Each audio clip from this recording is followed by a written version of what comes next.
여러분 반갑습니다. 저는 사회복지시설의 예산 회계에 대한 이해를 강의하게 된 YD 복지경영 컨설팅의 유영덕 대표입니다. 제가 예전에 우리 휴먼 임팩트와 함께 사회복지시설의 예산 회계에 대한 강의 영상을 촬영했었는데요.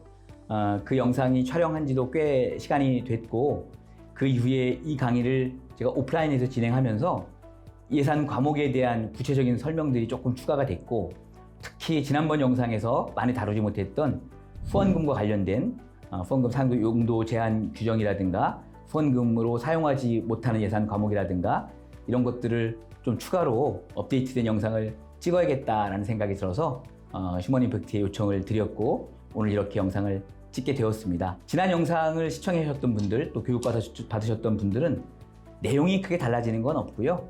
조금 전에 말씀드린 것처럼 예산 과목에 대한 설명이 조금 구체적으로 들어가 있을 거고요. 또 후원금 사용 용도 제한 규정과 또 후원금으로 사용하지 못할 것, 직접비, 간접비의 구분, 이런 것들을 조금 더 명확하게 설명을 드리는 것으로 강의를 구성을 했습니다. 많이 시청해 주시고 이 영상을 통해서, 이 교육을 통해서 사회복지시설의 예산 회계에 대한 충분한 이해가 도모될 수 있으면 좋겠습니다. 네, 저는 현재 YD 복지경영 컨설팅 대표로 일을 하고 있고요. 1인 복지사무소라고 생각하시면 됩니다.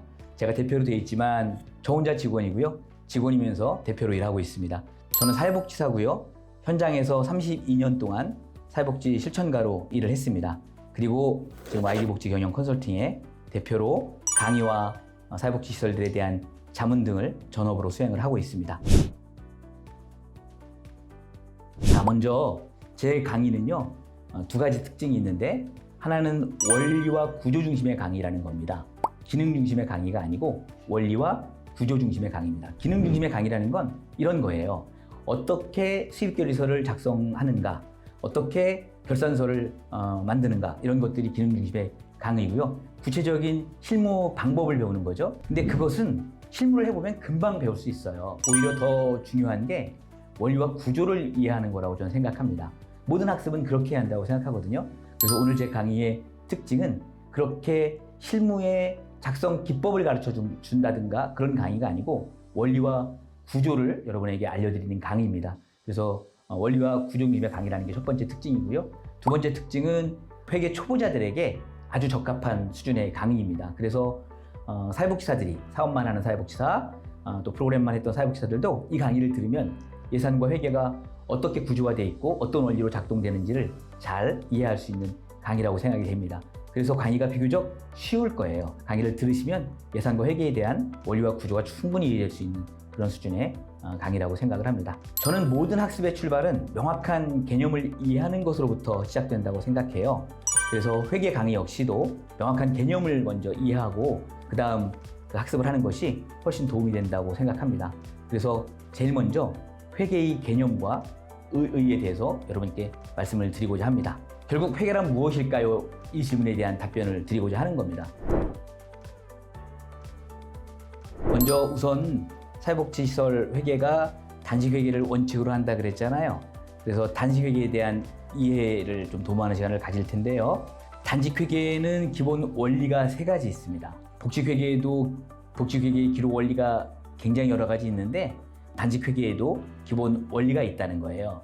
그래서 이 기본 원리 세 가지를 잘 이해하셔야 나머지 제 강의의 회계의 원리나 구조에 대해서 충분히 잘 이해할 수 있을 겁니다. 단식회계의 기본 원리 세 가지를 먼저 말씀을 드리면, 첫 번째가 예산서에 근거한 예산 집행의 원리라고 하는 것입니다. 자, 이게 무슨 말이냐? 단식회계는 무조건, 이건 무조건이에요. 무조건 예산서를 편성해야 한다. 단식회계는 예산을 편성하지 않고 재정 집행을 할 수가 없다는 뜻입니다. 왜 그럴까요? 그러면 우리가 예산을 편성할 때 뭐에 주의를 기울여야 될까요? 예산 항목이 빠져 있는지 빠져 있지 않은지 꼼꼼하게 살펴볼 필요가 있다는 겁니다.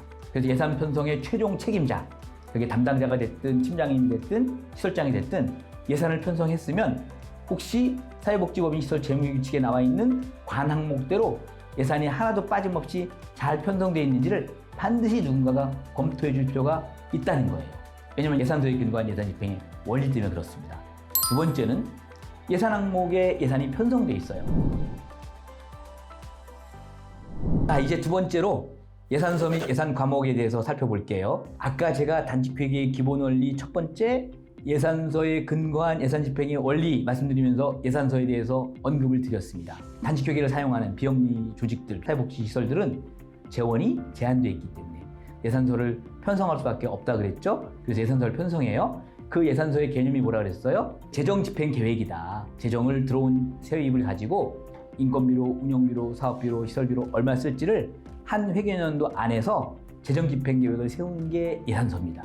그런데 예산서를 세울 때 그냥 마음대로 편성하는 게 아니라 사회복지법인 시설 재무계획 규칙이 정한 관항목이라는 일정한 형식에 의해서 예산을 편성하는 거예요. 그러면 그 예산서는 사회복지법인 시설 재무계획 규칙에서 정하는 관항목이 정해져 있고요. 그 관항목을 우리가 이해를 해야 예산서를 제대로 들여다볼 수 있고 예산서를 이해한다고 할 수 있는 거죠.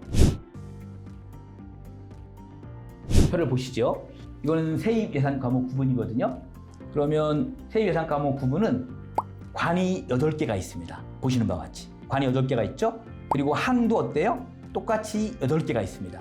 그리고 세입 예산 과목은 관과 항의 이름이 똑같아요. 하나도 다르지 않아요. 여기 보시면 사업 수입, 사업 수입, 관연두 수입, 관연두 수입, 후원금 수입, 후원금 수입, 차입금, 차입금, 전입금, 전입금, 이월금, 이월금, 잡수입, 잡수입. 8개의 관과 8개의 항이 이름이 똑같아요. 그래서 하나도 헷갈리지 않아요. 그리고 관이 대분류, 항이 중분류고요. 목이 소분류인데 목에 가서 조금씩 이제 바뀝니다. 네, 사업 수입을 보시면 사업 수입, 사업 수입, 땡땡 사업 수입이라고 돼 있죠. 그래서 이 관항은 이미 세팅되어 있기 때문에 디폴트되어 있기 때문에 우리가 바꿀 수 없습니다. 바꾸고 싶어도 못 바꿔요. 내가 실비 사업 수입을 바꾸고 싶고 또 어떤 경우에는 뭐 이용자 사업 수입이 바꾸고 싶어도 관항은 바꿀 수가 없어요. 근데 목은 시설마다 하는 사업이 다 다르잖아요. 그래서 바꿀 수 있게 허용을 해놨습니다. 문제는요. 지정후원금을 지정되지 않은 용도로 쓰면 어떻게 돼요? 그거는 다 환수당합니다. 감사 때 굉장히 여러 가지 문제가 발생할 수 있겠죠. 그래서 지정후원금은 지정적 용도로 쓰는 거예요. 장애인분들을 위한 급식비로 써달라 그러면 거기에 쓰면 되는 거고요. 아동들을 위한 현장학습비로 써달라 그러면 현장학습비로 쓰면 되는 거고요. 이거는 어떤 프로그램에 아이들을 위한 간식비로 써달라, 또 교재 교부비로 써달라, 학원비로 써달라 그럼 그렇게 쓰면 되는 겁니다. 아이들의 장학금으로 써달라 그렇게 쓰면 되는 거예요. 그런데 문제는 뭘까요? 비지정후원금이에요. 비지정후원금은 용도를 후원자가 지정하지 않았기 때문에 기관에서 결정해서 쓸 수 있습니다. 언론적으로는 그렇죠. 후원자가 용도를 지정하지 않았으니까. 근데 문제는 보건복지부에서 후원금 사용 용도 제한 규정을 공통업무 지침으로 모든 사회복지시설에 내려줬다는 거예요. 그리고 우리는 그거를 준수해야죠.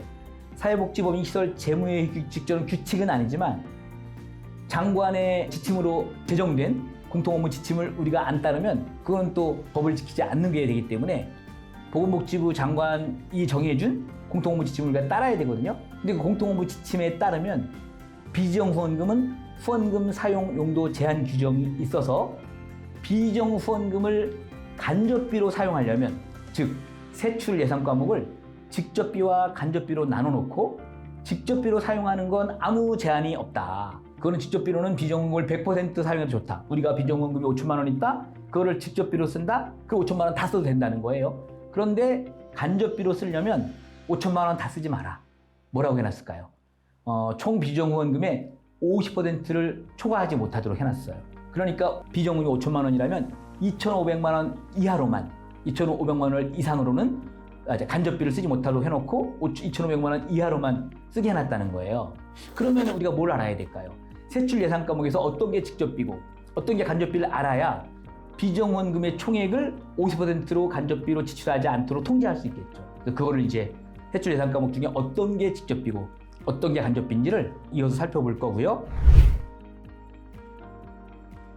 장부 기장에 대한 이해, 그리고 반납금 여입과 환불에 대한 회계 처리, 마지막으로 아까 말씀드렸던 예산서에 근거한 예산 집행의 원리가 단식회의 기본 원리잖아요. 그런데 부족한 경우가 생길 수 있죠. 시설을 운영하다 보면. 그랬을 때 이제 어떻게 해야 되는가? 지출과목 전용 결의와 추경 예산 편성이 있다 그랬죠? 그런 것들을 다루어 보도록 하겠습니다. 자, 먼저 장부기장에 대한 이해를 설명해 드리도록 할게요. 단식회계 장부는 아까 말씀드린 것처럼 현금 출납부와 총계정 원장이 있습니다. 그 총계정 원장이 세입부와 세출부로 분류가 되는 거예요. 자, 마지막으로 예산의 부족 및 변경 시 처리 방법입니다. 먼저 첫 번째는 지출 과목 전용교라는 방법이 있어요.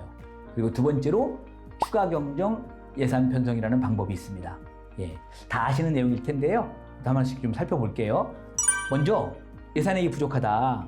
그러면 추경을 먼저 고민하는 게 아닙니다. 추경은 최후에 고민하는 거고요. 제일 먼저 고민해야 될 거는 어떤 목에 예산액이 부족하다 그러면 지출 과목 전용 결의로 해결이 가능한지를 먼저 살펴봐야 됩니다. 자, 예를 들어 볼게요.